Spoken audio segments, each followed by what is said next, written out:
নমস্কাৰ বন্ধু বান্ধৱীসকল আৰু এটা নতুন ব্লগলৈ আপোনালোক স্বাগতম জনাইছোঁ। এই তলত গৈ উঠি পেলাই চাহকাপ মানে হোটেল আছে, হোটেলত চাহকাপ আনি খাই আছোঁ এতিয়া ৰাতিপুৱা।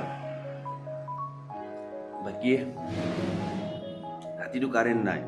বৰপেটা ৰোডত কেনেকুৱা হৈছে, দুদিন ধৰি ৰাতিটো আপোনাৰ কাৰেণ্টটো ভাল হয় আৰু দুদিন এনেকুৱা হয় কাৰেণ্টটো নাথাকে। একদম চাগে নিয়ম ৰাতি এটা দুটামানৰ পৰা কাৰেণ্টে নাই, তেনেকৈ আছোঁ। চ' বৰপেটা ৰোডৰ তলত কাৰেণ্টৰ এনেই ভাল, এই দুদিনমান কিবা কাম কৰি আছে চাগে তেনেকুৱাই বাৰু। যি নহওক এতিয়া ডিউটি আছে আৰু ভাত বনাব আছে, লগতে গৰমটো আপোনাৰ বহুত দিছে। পুৱাৰ পৰাই আপোনাৰ এতিয়া বাজিছে ৰাতিপুৱা 9টা বজাত, 8:30 9টা বজাত মানে বহুত আপুনি চাওক। আৰু এই মোৰ বাহিৰত মানে সদায় ৰাতিপুৱা ভাল লাগে কিবা এটা, মানে বাহিৰৰ সেইটো গোটাইবিলাক গাড়ী ৰাতি গোটাই সময়ত ইমূৰৰ পৰা সিমূৰ ঘূৰি লাষ্টত ইয়াত ৰখাই।